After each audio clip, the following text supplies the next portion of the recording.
Hello everyone, my YouTube family my little world में आप सबका स्वागत है। तो आज हमने बनाई है बच्चों की पसंद की चोकोबार। बच्चों क्या, बड़ों को भी बहुत पसंद होती है और गर्मी बहुत पड़ रही है तो गर्मी में तो आइसक्रीम या कोई भी ड्रिंक हो, सब यही चलता है कि जो हमारे शरीर को एकदम से ठंडक दे। तो चलिए इसकी रेसिपी शुरू करते हैं। तो यहाँ पर मैंने एक पैन ले लिया है और इसमें मैंने फुल फैट क्रीम 1 कप दूध ले लिया है। आप घर में भी नॉर्मल दूध होता है उसको भी आप यूज़ कर सकते हैं। तो इसको मैंने ना बॉईल करने के लिए रख दिया है। बॉईल करने के बाद यहाँ पर जब हमारा ये दूध बॉईल हो रहा है तो अब इसके बाद हम है ना यहाँ पर है ना इसके लिए बिस्लरी तैयार कर लेते हैं। तो यहाँ पर मैंने है ना एक है ना बाउल में है ना 1 चम्मच कॉर्नफ्लावर ले लिया था। कॉर्नफ्लावर लेने के बाद अब हमने ना जो हमारा दूध है बॉईल हो गया है उसमें से है ना मैंने है ना मतलब है ना 1/4 कप के करीब है ना थोड़ा सा दूध मैंने अलग ले लिया था। तो हमारा है ना जब हमारा ये दूध उबल गया है और वो दूध भी हमारा ठंडा हो गया है जो हमने लिया था, तो हमने उसको है ना कॉर्नफ्लावर में डाल के है ना अच्छे से है ना मैश कर लिया है कॉर्नफ्लावर में।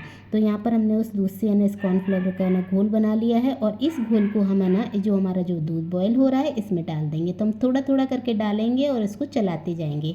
तो इससे क्या है, धीरे धीरे थिकनेस आ जाएगी दूध में। तो यहाँ पे ना ये देखिए मैंने थोड़ा थोड़ा डाला और आप देख रहे हैं धीरे धीरे मैं चला रही हूँ और धीरे धीरे इसमें है ना गाढ़ापन सा स्टार्ट होने लगा है। तो इसको आपको कंटिन्यू चलाना है, रोकना नहीं है। तो यहाँ पर मैंने ना इसको चला लिया है और यहाँ पर मैंने ना शुगर डालना भूल गई थी स्टार्टिंग में। तो यहाँ पर मैंने ना बाद में इसमें ना 4 चम्मच के करीब छोटी शुगर डाल दी है। इसमें टेस्ट जो मीठे का होता है ना वो नॉर्मली अच्छा लगता है, ज़्यादा मीठा अच्छा नहीं लगता है क्योंकि चोकोबार बनाएंगे तो चोकोबार में क्या हम चॉकलेट भी करेंगे तो उससे क्या मिनिमम मीठा ही अच्छा लगता है। तो हमारा ना ये ना तैयार हो गई है। तो इसको मैंने एक तरफ ठंडा करने के लिए रख दिया है। अब हम एक बाउल लेंगे और उसमें हम बर्फ़ के क्यूब्स डालेंगे। आप है ना बर्फ़ के क्यूब्स को ना थोड़ा क्रश कर लीजिए, मैंने नहीं करा था तो थोड़ा बाउल रखने में दिक्कत आ रही थी। तो यहाँ पर है ना जो बर्फ़ थी उसके ऊपर हमने एक बाउल ले लेंगे और यहाँ पर मैंने अमूल की फ्रेश क्रीम ले ली है। ये 200 ml का पैकेट है, ये कहीं भी बाज़ार में ना बहुत आसानी से मिल भी जाता है। तो यहाँ पर मैंने इसको ले लिया है और जो है ना बाउल में है ना वो क्रीम इसमें निकाल ली है। तो यहाँ पूरी निकालने के बाद इसको हम पहले चम्मच से एक सा कर लेंगे क्योंकि है ना थोड़ा गाढ़ा पतला रहता है इसके अंदर। तो यहाँ पर मैंने इसको चम्मच से एक सा कर लिया है और फिर मैंने इसको है ना क्रीम वाले बीटर से अच्छे से फेंट लिया है। आप पे ये नहीं हो तो आप है ना विक्स से हाथ वाले हैं विक्स से भी फेंट सकते हैं। मैंने है ना मेरे पे बीटर था तो मैंने बीटर से इसको अच्छे से है ना फेंट लिया है। इसको है ना फेंटने में है ना टाइम लगता है क्रीम को, क्योंकि है ना जब तक ये फ्लपी और एकदम से है ना इसकी डबल नहीं हो जाए जब तक हमें इसको चलाना है। तो यहाँ पर ये देखिए मैंने इसको चलाया था कंटिन्यू 20 मिनट। तो ये देख रहे हैं आप एकदम से है ना डबल हो गई है, फूल गई और एकदम क्रीमी टेक्सचर आ गया है और खाने में भी वाकई में बहुत बाजार जैसी लगती है। तो क्योंकि हम इसकी है ना वैनिला आइसक्रीम बनाएंगे ना इसलिए। तो यहाँ पर जो हमने है ना कॉर्नफ्लावर वाला जो दूध था उसको मैंने 5 मिनट के लिए ना फ्रीज़र में रख दिया था। थोड़ा ये सेट हो गया था, ठंडा भी हो गया था। तो इसको है ना हम इसमें है ना डाल देंगे, अपने है ना वैनिला वाले इसमें डाल देंगे और इसको डालने के बाद है ना हम स्पैचुला से ना अच्छे से थोड़ा सा मिक्स कर लेंगे। एकदम से क्रीमीपन आ जाता है ना, तो बहुत ही अच्छा लग रहा था, बहुत ही हल्का हो जाता है चलाने में। तो इसको डालने के बाद अब हम डालेंगे इसमें 1 टीस्पून वैनिला एसेंस, क्योंकि हम वैनिला आइसक्रीम बनाएंगे तो 1 टीस्पून इसमें वैनिला एसेंस डालेंगे। तो यहाँ पर मैंने वैनिला एसेंस डाल दिया है और इसको डालने के बाद हम बीटर से इसको 5 से 10 मिनट के लिए और बीट करेंगे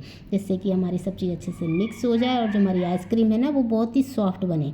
तो यहाँ पर इसको भी मैंने चला लिया था। तो हमारी है ना ये देखिए वैनिला की है ना तैयार हो गई है। तो इसको हम है ना अब एक तरफ रख देंगे। अब इसको एक तरफ रखने के बाद अब हम क्या करेंगे, हमारा है ना आप देख रहे हैं ये कितना बढ़िया तैयार हो गया है। अब मैंने इसको एक तरफ रख दिया है। अब हम क्या करेंगे, ये हम मोल्ड लेंगे। तो यहाँ पर ये जो मोल्ड है ये मैंने ऑनलाइन परचेज़ किए थे। इसके संग ना ये मोल्ड आया था और ये स्टिक आई थी, इसमें से ना 50 स्टिक आई थी इसके संग फ्री, और ये मोल्ड आया था। तो इसमें हम है ना अपनी है ना चोकोबार आइसक्रीम बनाएंगे जो बच्चों और बड़ों सभी को बहुत पसंद आती है और गर्मियों में तो बहुत ही अच्छी लगती है चीज़ें। अच्छा ऐसा लगता है कि गर्मी में बस है ना आइसक्रीम और कोल्ड ड्रिंक मिलती रहे। तो यहाँ पर मैंने ना जो हमारा है ना हमने जो ना वैनिला का जो फेंटा था उसको ना हम इसमें है ना 1-1 चम्मच के करीब डाल देंगे। मतलब इतना डालना है कि ऊपर तक ये अच्छे से सेट हो जाए। तो ये मैंने भर दिया है और ये मैंने क्लिंग फिल्म से है ना इसको अच्छे से सेट कर दिया है। आप पे नहीं हो तो आप है ना इसको सिल्वर फॉइल से भी अच्छे से सेट कर सकते हैं जिससे कि इसमें बिल्कुल भी बर्फ़ नहीं जमे। तो यहाँ पर मैंने क्लिंग फिल्म से भी इसको अच्छे से सेट कर दिया है। इसको भी मैंने ऑनलाइन ही परचेज़ किया था। तो यहाँ हमारी ये हो गई है। अब हमारा जो बचा हुआ एक्स्ट्रा वनीला वो थी, तो उसको मैंने इसकी आइसक्रीम जमा देंगे। तो यहाँ पर मेरे पे एक कंटेनर रखा था और उसको भी मैंने है ना अच्छे से है ना कर दिया है, जिससे इसमें भी है ना बिल्कुल भी आइस नहीं जमे। तो उनको मैंने 7 से 8 घंटे के लिए फ्रीजर में रख दिया था। अब हम है ना चॉकलेट सिरप तैयार करेंगे। तो यहाँ पर मैंने चॉकलेट ले ली थी, क्योंकि है ना आप है ना लें तो ना कंपाउंड ले सकते हैं, कंपाउंड बहुत बढ़िया रहते हैं इन चीज़ों के लिए। कंपाउंड मुझे मिले नहीं थे, तो फिर मेरे को ना ऐसे है ना टुकड़ों में चॉकलेट लानी पड़ी। तो यहाँ पर मैंने है ना डेयरी मिल्क और एक डार्क चॉकलेट ले ली थी, जिससे इसका कॉम्बिनेशन बहुत अच्छा बन जाए। तो यहाँ पर मैंने इनके ना टुकड़े कर लिए थे और इसको एक बाउल में डाल दिया था। आप ना इसको है ना गर्म पानी के ऊपर भी रख के है ना कर सकते हैं, जैसे हम चॉकलेट बनाते हैं। मैंने इसको माइक्रोवेव कर लिया था। तो यहाँ पे मैंने इसके टुकड़े करके बाउल को है ना माइक्रोवेव 4 मिनट के लिए करने रख दिया था। तो हमारी चॉकलेट है ना माइक्रोवेव में 4 मिनट, सही 4 मिनट में ये है ना मेल्ट हो गई थी। तो मैंने इसको 4 मिनट बाद निकाला था। तो ये देखिए बिल्कुल बढ़िया से ये अच्छे से है ना बिल्कुल, ये देख रहे हैं आप, बिल्कुल बढ़िया से मेल्ट हो गई है। तो इसको है ना मैंने है ना थोड़ा चम्मच से चला लिया था। ये कहीं पे इसके पीसेस आप चलाएंगे ना तो ये अपने आप ही है ना थोड़े से जो पीसेस भी होंगे ना वो भी है ना इसके है ना अच्छे से मैश हो जाएंगे। अब हम इसमें क्या करेंगे, 2 चम्मच यहाँ पे है ना मैंने कुकिंग ऑयल, आप कोई सा भी ले सकते हैं सरसों का तेल छोड़ के। तो यहाँ पर मेरे पे सूरजमुखी का कुकिंग ऑयल रखा था, तो मैंने यहाँ 2 चम्मच डाल लिया। इससे क्या होता है कि हमारी चॉकलेट में है ना एकदम से शाइनिंग भी आ जाती है, और है ना जो हम अगर चॉकलेट पे है ना करेंगे ना तो एकदम से है ना ये एकदम से शाइनिंग सी लगेगी इसमें। तो यहाँ इसको डालने के बाद मैंने इसको अच्छे से है ना मिक्स कर लिया था। तो हमारी है ना चॉकलेट बिल्कुल ठंडी कर लेने हैं, बिल्कुल गर्म में आपको इसको है ना आइसक्रीम पे नहीं लगाना है, नहीं तो है ना ये कहना हमारी आइसक्रीम और आइसक्रीम पे ये जमेगी नहीं और आइसक्रीम बहुत जल्दी मेल्ट हो जाएगी। तो यहाँ पर हमारी चॉकलेट पूरी तरह से ठंडी हो गई थी। तो फिर मैंने इसको आप ना एक गिलास में या किसी में भी कर लीजिए।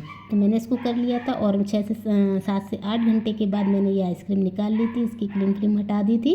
तो ये देखिए कितनी बढ़िया सेट हो गई थी। मेरी थोड़ी सी क्या स्टिक ऊपर आ गई थी, आप चाहें तो थोड़ा सा ना इसको दबा के रखिए। मेरी स्टिक है ना ऊपर आ गई थी थोड़ी थोड़ी, लेकिन ये देखिए जमी बिल्कुल बढ़िया है, बिल्कुल शेप इतना बढ़िया आया है बाजार जैसा, और खाने में वाकई में लग भी बिल्कुल बाजार जैसे रही थी। और चॉकलेट भी कम पड़ गई थी, क्योंकि मैंने इस तरह से मंगाई थी। अगर है ना कंपाउंड होता चॉकलेट कंपाउंड तो बहुत बढ़िया रहता। तो यहाँ पर मैंने इसको ना इसमें डिप कर लिया था, और 1-2 सेकंड के लिए आप इसको ना ऐसे ही है ना थोड़ा घुमा दीजिए, तो ये बहुत जल्दी सेट हो जाती है। क्योंकि ठंडी आइसक्रीम होती है, उस पर आप चॉकलेट लगाएंगे तो बहुत जल्दी सेट हो जाएगी। तो ये देखिए आप देख रहे हैं। फिर मैंने यहाँ पे ट्रे में ना बर्फ़ के क्यूब्स डाल लिए थे। आपको है ना हैंड टू हैंड नहीं खानी है तो आप इसको ना फ्रिज में रख सकते हैं। ऐसे हम लोगों को ना हैंड टू हैंड खाई थी, तो मैंने इस तरह से ना इसको है ना देखिए ना चॉकलेट लगा के और इस तरह से ना बर्फ़ की आइस के ऊपर रख लिया था, कि जिससे ये मेल्ट नहीं हो, क्योंकि है ना गर्मी पड़ रही है और चोकोबार बहुत ही जल्दी मेल्ट होने लगती है। तो यहाँ पे मैंने एक ट्रे में आइस रख ली थी और उसके ऊपर है ना यहाँ पर मैंने चॉकलेट लगा के और इनको आइसक्रीम को इसके ऊपर रखती जा रही थी। अब हमारी जो चॉकलेट बची थी उसमें मैंने यहाँ पीनट्स डाल दिए थे। आप है ना इसमें नट्स डाल सकते हैं, काजू बादाम थोड़े से बारीक करके मैंने इसमें है ना पीनट्स डाले थे भून के, क्रश करके। और फिर ये 2 मैंने पीनट्स की बनाई थी। तो इसका भी ना स्वाद बहुत अच्छा आता है, क्रंची क्रंची अगर अपन खाते हैं चोकोबार में। अगर आप देखेंगे बाज़ार में चोकोबार जो नट्स वाली मिलती है उसको भी बहुत अच्छा स्वाद आता है। तो यहाँ पर मैंने पीनट्स वाली बनाई थी। तो इसी तरह से मैंने ना यहाँ पे 2 सिंपल और 2 पीनट्स की ये हमारी चोकोबार बनके तैयार हो गई थी। तो दोस्तों कैसी लग रही है ना बिल्कुल बाजार जैसी चोकोबार आइसक्रीम। और घर में सबने खाई ठंडी ठंडी चिल्ड चोकोबार आइसक्रीम, गर्मी का आनंद आ गया।